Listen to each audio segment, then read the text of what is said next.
When I first brought him home, I didn't realize I was entering the most challenging 6 months of my life. His name is Boba, and he came from a dog hoarding case.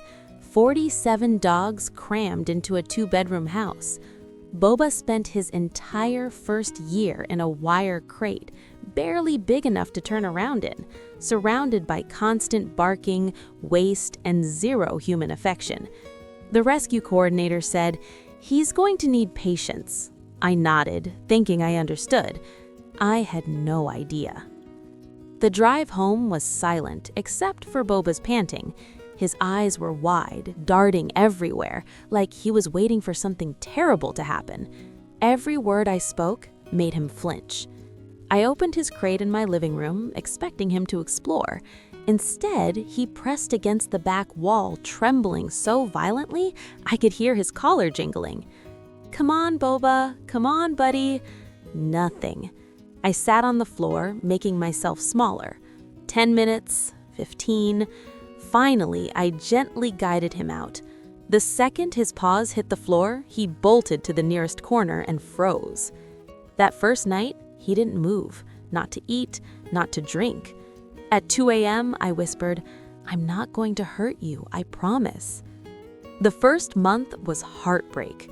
Boba wouldn't eat if I was in the room. When I'd walk past, he'd flatten himself against the wall like I was about to strike him. Nothing I did helped. He lived in constant terror, and I was the source. By month 2, I hired a trainer. She said, "He's shutting down. Let him decompress. No forced interaction. Just exist near him." So I'd sit in the same room, reading or working, acting like he wasn't there. Month 3, I hit a wall. Boba still wouldn't look at me, wouldn't wag his tail. Maybe I wasn't cut out for this. One night, I cried on my couch. Boba was in his corner, looking miserable. I said, "I don't know what else to do." For just a second, his ears perked up. The first time he'd reacted to me with curiosity. If you've made it this far and haven't hit that subscribe button yet, it makes me a little sad. This story gets so much better, and I'd love for you to be part of it.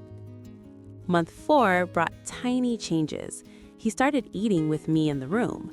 Once I dropped a pen, and instead of bolting, he just startled, then settled. Progress. Microscopic, but real.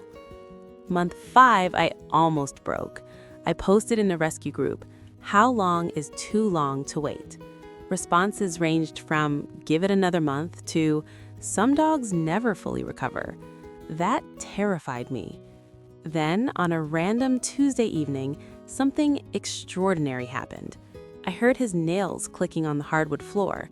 The clicking got closer. I slowly lifted my eyes from my book, and there he was, standing in the middle of the room, looking directly at me.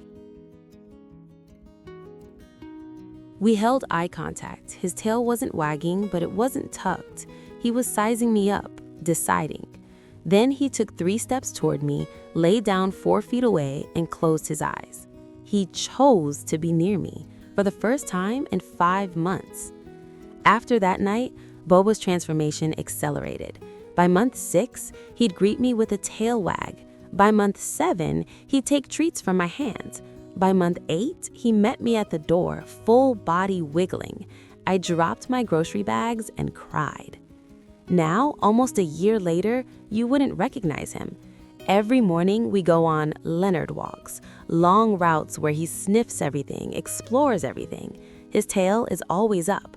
He plays now. His favorite is a stuffed fox with a squeaker. I'll throw it across the backyard and he'll sprint after it, grab it, and bring it racing back. The same dog who wouldn't walk across a room 6 months ago.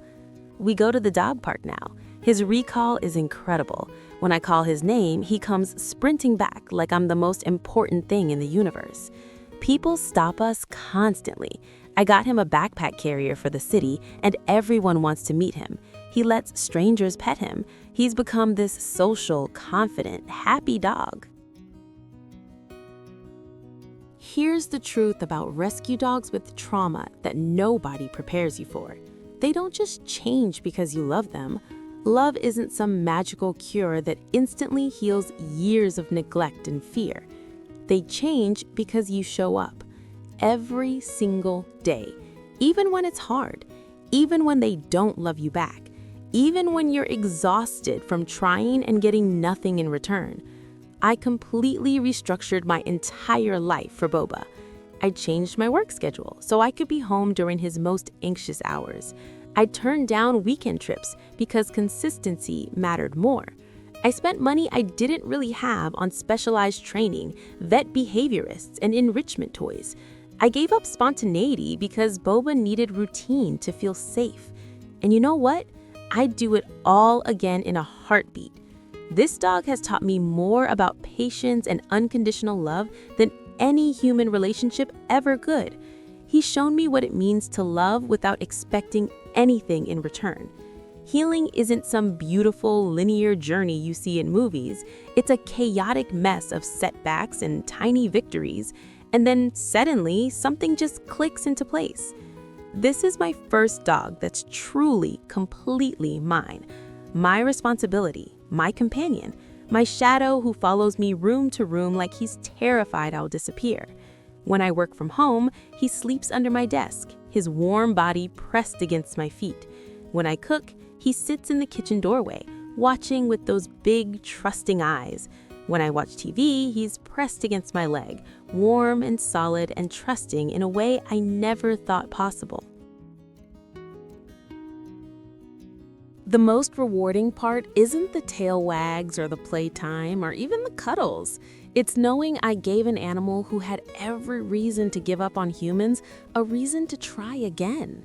Dogs like Boba don't come pre-programmed to love you. They've been hurt, neglected, treated like objects. They need time to understand that not all humans are the same, that some of us will wait as long as it takes, that some of us will love them fiercely even when they can't love us back yet. If you're thinking about adopting a rescue dog with severe trauma, I'll be real with you. It's one of the hardest things you'll ever do. There will be months where you question everything, where you lie awake wondering if you made a mistake. But if you push through with consistency, patience, and love, the transformation you'll witness is absolutely magical. It's life-changing for both of you. So here's my question, and I genuinely want your honest answer. Do you believe dogs who've experienced severe trauma can ever fully trust humans again? Can they completely heal and let go of their past? Or is there always a piece of them that stays guarded? I have my own opinion based on Boba's journey, but I'm curious what you think. Drop your thoughts below. Let's start a real conversation about rescue, healing, and second chances.